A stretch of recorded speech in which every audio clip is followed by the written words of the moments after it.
그러니까 아까 얘기한 것처럼 빛이 안 볼 때는 그냥 파동이야. 형체가 없어요. 형태가 없습니다. 그러니까 사물은 미시세계에서는 사람이 보지 않을 때는 형태가 없는 거예요. 그냥 흔들림만 있을 뿐입니다. 흔들림만. 파동만 있을 뿐이에요. 그 말이 되는 소리입니까? 말이 되는 소리입니까? 네, 앞으로 그걸 이해해 가야 됩니다. 흔들림이라고 하는 것을 우리가 어떻게 이해해야 될지. 흔들림이라고 하는 것. 더 재밌는 얘기를 하겠습니다. 여러분들, 그러니까 나도 이제 이걸 하면서 참 재밌게 공부를 좀 했어요. 원자. 그리고 이제 아까도 얘기했죠. 원자라고 하는 것은 그 가운데에는 핵이 있어요. 주위를 전자가 돌아요. 우리가 돈다고 했습니다. 여러분들 과학 시간에 원자 그림 보면 어때요? 안에 핵이 있고 전자 그림이 마치 해를 돌아가는 달 지구처럼 말이요. 아주 멋있게 돌아가죠. 아주 타원형으로 잘 돌아갑니다. 다시 말하면 핵이 있고 그 주변에 이제 그런 전자가 있어요. 그런데 이 전자와 핵 그렇게 작은 것인데 그 전자와 핵 사이에는 엄청난 공간이 있다는 것입니다. 텅 비었어. 그러니까 그걸 막 이렇게 확대하고 확대해 보면은 전자하고 핵하고 여러분들은 붙어 있다고 생각됩니다. 아니 이 나무 이것들 전부 다 물질이 입자들이 붙어 있죠. 붙어 있다고 생각되죠. 그런데 이걸 쪼개서 원자 상태에서 보면은 다 떨어져 있어. 엉엉 구멍 뚫려 있어. 공간이 다 비어 있어요. 아니 그럼 공간이 비어 있다면 왜 붙어 있냐 이거. 그것은 거시세계로 보니까 붙어 있지. 비시세계에서 보면 다 떨어져 있어 이거. 자, 너무 황당한 얘기가 될 수 있겠습니다만 지금 이렇게 얘기를 하는 것은 우리들의 사고방식, 우리들의 사물인식 방법에 대단히 대전환, 그리고 우리가 시를 이해하는 데 있어서 이런 양자역학적 그런 사고로 전환하지 않으면 우리는 시 쓰기 어렵다 하는 문제입니다. 그런 점에서 나는 이 양자역학의 문제를 좀 더 이렇게 계속 좀 얘기를 하면서 이 우리들의 시 또는 상상력에 대한 이해를 촉구할 것입니다. 그럼 여러분들 아니 텅 비었는데 그럼 이렇게 찌르면 구멍 뚫리겠네. 안 뚫려요. 또 왜 안 뚫리나? 그 전자와 핵 사이에는 어마어마한 에너지가 작용한다 이거야. 이거 몰랐죠 여러분들? 에너지가 작용해서 못 뚫어. 왜냐면 너무 그 힘이 강하게 이게 서로 있기 때문에 공간은 떨어져 있는데 들어가지 못해요. 자, 참 놀라운 세계를 나는 이 양자역학을 하면서 참 신기하다 이런 생각을 했습니다. 자, 다시 그러니까 이 박두진의 꽃을 보면서 시도 어떤 사물을 볼 때 정답이 있다가 아니라 불확정성, 그러니까 정해지 않은 거야. 정해지 않은 상태에서 우리가 그것을 정하는 거야. 하나님이 아담을 창조하시고 이 세상에 있는 모든 만물을 다스려라. 그러면서 한 가지 유명한 정말 중요한 임무를 줬어요. 그게 뭐요? 만물에게 이름을 붙여라. 이름 붙이는 건 인간이 할 일이야. 하나님이 하실 일이 아니야. 그러니까 여러분들 지금 이 세상에 있는 모든 물질의 그 이름이 다 하나님이 정한 줄 알지만 천만의 말씀이야. 이건 다 인간이 정한 것입니다. 하나님이 정한 게 아니에요. 그러니까 하나님이 정한 게 아니고 인간이 정했는데 그런 인간이 완전합니까? 불완전한 것들이 지들이 지 멋대로 이름 정한 거야. 멋대로 했으니까 우리도 멋대로 정하자 이거요. 그게 시예요. 멋대로 우리도 정하자. 그게 우리 시예요. 임자는 없어. 사물의 본질은 없어. 그것은 파동일 뿐이야. 미완성의 상태야.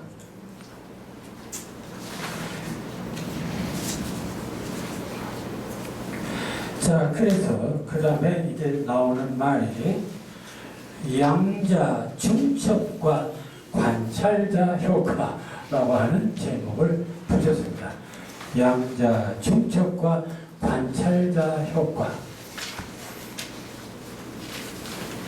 앞서 양자역학에서는 관측되지 않을 때는 양자 에너지는 파동으로 존재하며 시공간을 넘나들며 진동으로 흔들리다가 관측될 때는 양자 에너지가 입자로 존재하며 시간과 공간 중에 고정이 되어 물질로 인식된다고 했다. 그렇다면 우주 만물을 구성하는 가장 작은 양자 세계에서는 그 존재 상태와 행동 방식은 관측행위, 인간의 의식이나 상상에 의해서 결정된다는 논리가 가능해진다. 이 부분, 이제 과학자들이 그렇게 말한 것은 아닙니다. 인문학자들이 그렇게 어거지로 지금 말을 하고 있어요. 그러니까 과학이 그렇다면 야, 인문학에서 우리도 그럴 수 있지 않냐, 이제 이런 얘기죠. 자, 인간의 다시 말하면 미립자, 소립자 에너지는 눈에 보이지 않는 물결로 우주 공간의 흔들림으로 존재하고 있다. 관찰자가 어떤 의도를 가지고 바라보는 순간에 눈에 보이는 물질로 현실로 그 모습을 드러낸다는 말인데, 앞서서 말했지만 이것은 거시 세계에서는 있을 수 없는 얘기입니다. 자, 그래서 그 다음 거시 세계에서 물질 상태는 우리가 관찰하지 않더라도 이미 결정되어 있는 상태이고, 우리가 관찰한다고 해서 갑자기 결정되어지는 것이 아니다. 근데 미시 세계에서는 빛이 입자인지 파동인지 따른 결정은 빛이라는 그 대상을 관측했을 때 정해진다는 것으로서 관측하기 전에는 알 수가 없다는 뜻이다. 아니, 이것이 될 것인지 저것이 될 것인지 그냥 확률로 존재할 뿐이다. 이처럼 여러 가능성을 동시에 갖고 있는 상태를 양자 중첩 상태, 양자 중첩이라고 한다. 그러니 양자 중첩. 그래서 이 양자의 성격의 이중성, 중첩, 이런 말이 중요한 양자역학의 용어가 됩니다. 자, 고전역학의 관점으로는 모든 사물은 입자로 고정되어 있고 완벽하게 질서 정연한 것이 하나님의 창조사역이라고 믿어왔어요. 그런데 만물의 근원이 되는 양자의 세계에서는 물질이라는 것이 불완전한 중첩이니 확률이냐 하면 만물은 필연이 아니라 우연이 됩니다. 이거 참 문제예요. 우리는 이 세상 모든 만물은 다 원인과 결과가 있는 거다. 그 인과 법칙을 철저히 믿어왔어요. 그렇지 않습니까? 여러분들, 원인과 결과 따지지 않고 그걸 진실로 믿을 수 있습니까? 이게 거시 세계에서 그렇습니다. 거시 세계에서는 원인과 결과가 분명해야 돼요. 그런데 미시 세계에서는 원인과 결과가 없어요. 그냥 미완성의 상태. 인간이 바라보는 순간 결정되는 거야. 원인이 어디 있어? 바라보는 순간 결정된다. 자, 그래서 자, 그러니까 이제 바로 이 점에 대해서 또 아까 얘기했던 아인슈타인이 그 말도 안 되는 소리다 말이야.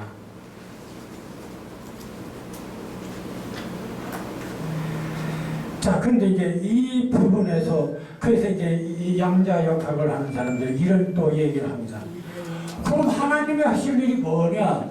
지금까지 우리는 하나님이 우주 만물을 창조하시고 질서정연하게 우주를 운행하시고 계시는데 질서정연하게 운영하는 것이 아니네. 양자를 보니까 이게 참 문제야. 그러니까 거시세계에서는 하나님의 존재가 대단했는데 양자역학에서 보니까 하나님이 이거 없는 거 아니야? 여기서 하나 저는 그렇습니다. 크리스찬으로도 그럼 하나님 배신할 거냐? 저는 이렇게 얘기하고 싶습니다. 양자세계의 비밀을 만든 것도 하나님이다. 그리고 거시세계만 만든 게 하나님은 거시세계만 만든 게 아니에요. 고전역학의 세계만 만든 게 아니라 미시세계로 하나님이 만드신 거야. 여기서 우리는 하나님의 존재를 인정할 수밖에 없어요. 도대체 이 기기묘묘한 이 사건을 누가 만들었냐 이거야. 원초는 하나님이 만들었지 누가 만들어요? 창조주가 없이 가능한 겁니까? 그러니까 이 부분에 잘못 알고 하나님은 없어도 된다. 인간이 보고 결정하면 그게 인간이 바로 하나님이다. 이렇게 또 껍적될 사람들이 있어요. 양자역학을 잘못 아주 오해해가지고. 자, 그런데 어쨌든 그래서 이 양자중첩 다시 이것을 더 보충해서 얘기합니다. 양자중첩에서 그러니까 미완의 상태, 불확정 상태를 확정짓는 것은 최종적으로 인간이 관찰하는 순간이다. 이것을 실험에 의해서 또 증명을 합니다. 자, 그것이 유명한 슈레딩거의 고양이 실험입니다. 슈레딩거의 고양이 실험이요. 상자 속에 고양이를 집어넣고 더 저런 소리 있는데 다 그만두고 상자 속에 고양이를 집어넣고 독극물을 집어넣었어. 1시간 뒤에 이놈이 먹으면 이제 죽고 안 먹으면 살겠죠. 어쨌든 1시간 후에는 이제 이놈이 죽을 수도 있고 살 수도 있어.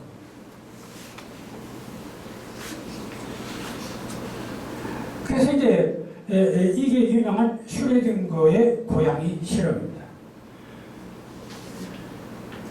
그런데 그러니까 이 뚜껑을 열기 전까지는 이놈이 죽었는지 살았는지 죽을 수도 있고 살 수도 있고 그러니까 아까 얘기했어요. 모든 것은 확정된 것이다? 아니에요. 그러니까 거시세계에서는 모든 것은 확정됐어. 죽었으면 죽었고 살았으면 살았어. 그런데 미시세계에서는 죽을 수도 있고 살 수도 있어. 그러니까 확률적 50대 50이야.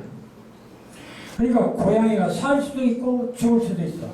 그리고 죽었느냐 살았느냐를 결정하는 것은 뚜껑을 여는 순간입니다.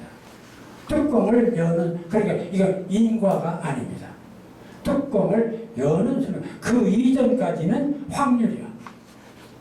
그러니까 미신세계에서는 인과 법칙이 통하지 않습니다. 결정론, 운명 통하지 않습니다.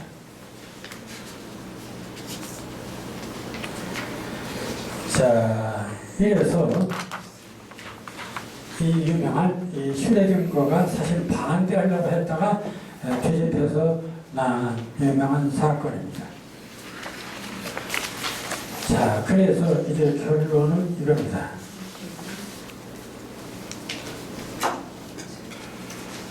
우주는 여러 가지 가능성이 무한하게 겹쳐져 있는 확률의 바다.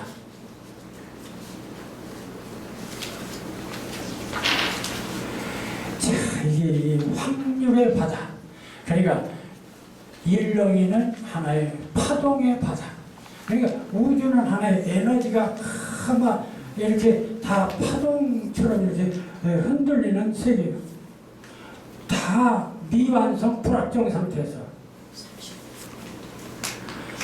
이를 달리는 양자역학을 연구하고 그것을 인문과학으로 연구하는 사람들이 그렇다면 말이에요. 이 우주에는 뭔가 서로 연결된 에너지들끼리 연결된 그런 방석과 같은 것은 아닐까. 그래서 디바인 매트릭스라는 말을 씁니다. 디바인 매트릭스. 무슨 양자장이. 그런데 아인슈타인도 이 부분을 고민했다는 거죠. 그래서 이제 숨은 변수가 있다. 뭔가 우주 속에는 숨은 변수가 있다. 뭐 이런 얘기를 합니다. 자, 어쨌든 또는 양자장 등으로 설명하게 되는 가능성의 바다인 우주에서는 그 어떤 가능성도 확정되지 않은 확률의 상태로만 존재하게 된다. 그러다가 어느 한 가지 가능성으로 관측되는 순간 그 관측될 가능성이 우리의 현실로 고정되어 존재하게 된다. 따라서 확정되지 않은 여러 가지 가능성들 중에서 어떤 것이 우리 현실로 나타나게 되는 것은 관찰이라는 우리의 생각이나 상상을 첨부했을 때만 가능해진다는 말이 된다. 이를 관찰자 효과라고 말한다. 관찰자 효과. 그렇다면 인간이 확정되지 않은 이 중첩되어 존재하는 가능성들 중 특정한 한 가지 가능성에 의식이나 상상이나 욕망을 집중해서 한 가지 가능성을 관측하는 행위를 지속하게 되면 그 지속적인 관측으로 인해 그것이 존재하게 될 수밖에 없다는 이 관찰자 효과의 논리는 과학뿐만 아니라 정신의학이나 인문사회학 등 다양한 분야로 확대 재생산될 수 있다. 그래가지고 지금 정신의학자들 소위 심신의학자들 대체의학자들 정신과학 이런 등등의 많은 사람들이 엄청나게 많은 저서를 쏟아내고 있습니다. 이게 바로 관찰자 효과라는 이름으로. 그러니까 인간이 관찰함으로써 어떤 결론에 도달할 그 관찰에 따라서 어떤 사물의 어떤 문제가 결정된다. 이것을 확대해서 그러면 무엇에 집중하고 무엇을 계속 상상하면 그것이 현실로 이루어진다는 얘기가 아니냐. 이렇게 얘기가 됩니다. 왜냐하면 미완성의 상태에서 관찰하고 집중하니까 그게 현실화 되니까, 그러니까 이 파동의 상태에서 입자로 변하니까 그렇다면은 집중하면 인간의 관심을 기울이면 된다. 이렇게 확대를 하고 있습니다. 그래서 이런 것을 근거로 해서 병을 치유할 수 있다. 마음으로, 소위 상상으로, 믿음으로. 그게 바로 여기 이성미의 기적의 상상치유라는 책입니다. 그래서 저는 그 책을 좀 잠깐 봤는데 여기서 그것의 일부만을 여기다가 소개를 했습니다.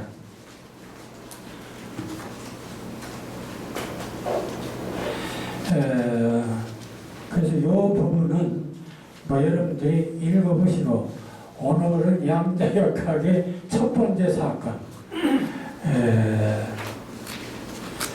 양자역학에서 가장 중요한 제1교서는 양자의 세계에서는 입자와 파동의 이중성을 갖는다.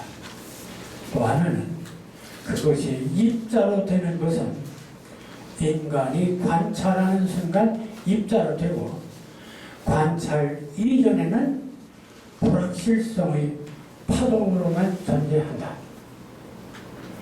여기서 인간이 무엇을 관찰하고 상상하고 생각하고 무엇을 이렇게 관심을 갖는다는 것, 이게 얼마나 중요한 것이고 그 생각하는 것 그 자체가 일종의 창조 행위가 되는 것이죠. 왜? 바로 무에서 유로 형성되니까, 파동에서 입자로 변하니까, 인간이 풀 때, 관심을 가질 때 가능하니까. 근데 인간이 그럴 만한 능력이 있는가? 있습니다. 어떻게? 인간이 생각하는 것도 전자로 움직이고, 이제 다음에 얘기를 또 하겠습니다. 인간이라는 게 대단히 신비한 존재입니다. 그래서 하나님의 형상대로 창조됐다는 말이 거짓말이 하나님 같은 존재예요. 왜? 우리들이 생각하고 그리워하고 꿈꾸고 하는 거 그냥 하는 게 아닙니다. 꿈꾸는 것 여기서 다 전자로 파동으로 나타나요. 에너지로 발산됩니다. 우주로 퍼져요. 그렇게 됨으로써 서로 연결되어 있는 세상 속에서 작용을 합니다. 자, 그 얘기는 다음에 하기로, 오늘 양자역학의 서도, 그러니까 상상력의 의지함을 차츰차츰 얘기하고, 우리가 시를 쓰는 우리는 이미 그런 상상력을 이미 그 생명으로 생각해 왔다는 것. 따라서 양자역학과 상상력, 상상과학, 이제는 통합될 시대가 왔다. 뭐 여기까지만 말씀을 드리겠습니다.